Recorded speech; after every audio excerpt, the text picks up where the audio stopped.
ये बात मेरी बचपन की है। जब मैं 15 साल का था, मैं अपने बाबा के साथ तब खेत के फार्म हाउस में रहता था। फार्म हाउस में सिर्फ हम दोनों ही रहते थे, क्योंकि आई मेरे बचपन में ही गुजर गई थी। मेरे दोस्त राजीव और बग्गा भी पास ही के फार्म हाउस में रहते थे। आजू बाजू के सभी खेत जवार की फसल से भरे हुए थे, दाने भर चुके थे और कई पंछी उस पर ताव मारने के लिए खेत में मंडरा रहे थे। यह देख सभी किसानों ने अपने फसल में बिजुका खड़े कर दिए थे।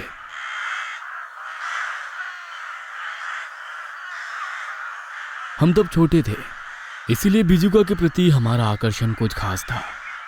एक दिन मैं, बग्गा और राजीव तीनों पासी की बंजर जमीन पर खेल रहे थे। हम लोग खेल में जमीन खोदकर छोटा कुआं बना रहे थे। हमने इस बार अब तक का सबसे गहरा कुआं खोदा था, जो मेरी कमर तक आ चुका था। तभी कुआं खोदते वक्त हमें एक लकड़ी की संदूक मिली।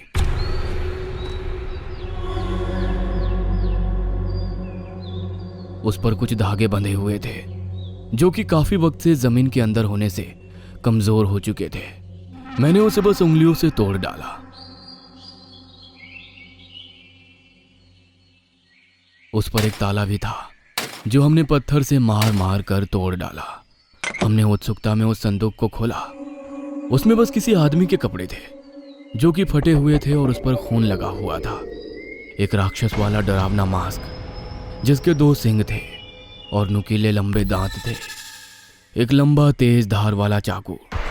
तभी मेरे दिमाग में एक आइडिया आया, क्यों ना हम एक बिजुका बनाए और उसे ये कपड़े पहनाए और उसे और डरावना बनाने के लिए उसे ये मास्क पहनाए और उसके हाथ में ये चाकू लगाएं। राजीव और बग्गा ने इसके लिए हाँ भरी और हम संदूक लेकर हमारे खेत में पहुंचे। जवार के बीच हम सभी ने उस सामान और कुछ घास और लंबी डालियों से एक लंबा बिजुका बनाया। वो ऊंचाई में हमसे लगभग 2 गुना था और जवार की फसल से भी ऊंचा था।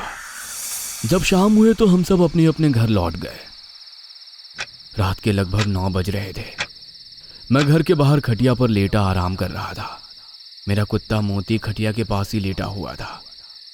तभी फसल से पंछियों के चिल्लाने की आवाज आई, मानो कोई उनका शिकार कर रहा हो।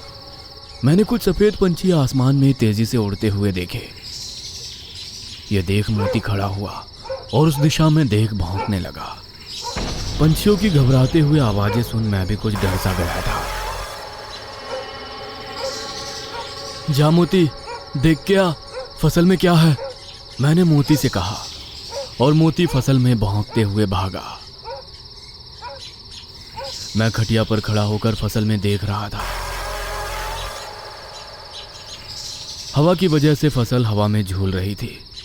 तभी मैंने मोती की कुई कुई आवाज सुनी, मोती मोती। मैं जोर से मोती को आवाज देने लगा, लेकिन मोती ने मेरी आवाज का जवाब नहीं दिया।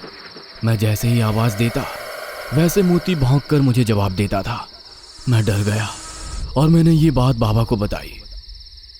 कुछ नहीं हुआ है बेटा, रात को सांप दिखाई दे तो पंछी आवाज करते हैं, और रहा सवाल मोती का, तो वो कुत्ता है, इधर उधर घूमना उनका पेशा होता है, आ जाएगा कुछ देर में।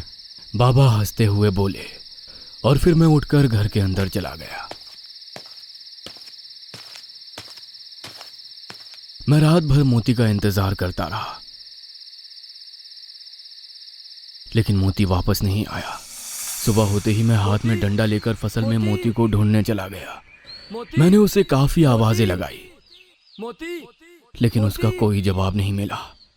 जैसे मैं थोड़ा अंदर गया, मैंने देखा कि मेरे सामने एक बिजुका जमीन पर गिरा पड़ा है। उसके हाथ और पैर कटे हुए थे और मटके का सिर फूटा हुआ था। मुझे समझ नहीं आ रहा था कि ये किसने किया। खैर, मैं आगे बढ़ा और फिर कटे और टूटे हुए बिजुका देखने का सिलसिला शुरू हुआ। खेत के सभी बिजुका कटकर जमीन पर पड़े हुए थे। मुझे समझ नहीं आ रहा था कि आखिर ये किसने किया। तभी मेरे दिमाग में एक ख्याल आया, कहीं मेरे बिजुका के साथ भी तो यही नहीं हुआ होगा। और मैं उस जगह पर गया जहां हमने कल बिजुका बनाया था। लेकिन हैरानी की बात तो ये थी कि वहां पर अब कोई भी बिजुका नहीं था। मैंने आसपास का इलाका छान मारा, लेकिन कुछ भी नहीं मिला। किसी जानवर ने बेरहमी से उन पक्षियों का शिकार किया था। मैं आगे बढ़ते हुए बग्गा के घर की तरफ चल पड़ा। तभी रास्ते में मैंने जो देखा वह देख मेरी चीख निकल पड़ी। मेरे सामने मोती की तितर बितर हुई कटी लाश पड़ी हुई थी। किसी ने बेरहमी से उसका पेट चीर डाला था और उसकी आंतड़ियां पेट से निकाली हुई थी। मैं काफ़ी डर गया था और वापस भागते हुए फार्म हाउस गया। मैंने बाबा को इस बारे में बताया। बाबा ने फसल में चलकर उसका मुआयना किया, लेकिन वो खुद नहीं समझ पा रहे थे कि ये सब किसने किया। ये सब होने के बाद आसपास के किसानों ने एक सभा बुलाई और बहुत देर तक चर्चा करने के बाद ये तय हुआ कि दिन ढलने के बाद कोई भी घर से बाहर फसलों में नहीं जाएगा। उस रात मैं अपने कमरे की खिड़की से फसलों को देख रहा था। तभी मुझे फसलों में हो रही हलचल की आवाज़ सुनाई दी। मैंने उस तरफ देखा तो मुझे फसल में लंबा चौड़ा इंसान खड़ा दिखाई दिया। उसकी बड़ी लाल चमकीली आंखें थी, लेकिन वो ठीक से दिखाई नहीं दे रहा था। जानवर की फसल से भी लंबा इंसान होता है क्या? मैंने खुद से ही सवाल पूछा। मैंने टॉर्च फसल में चमकाई और मेरे रोंगटे खड़े हो गए, क्योंकि फसल में हमने बनाया हुआ बिजुका खड़ा था।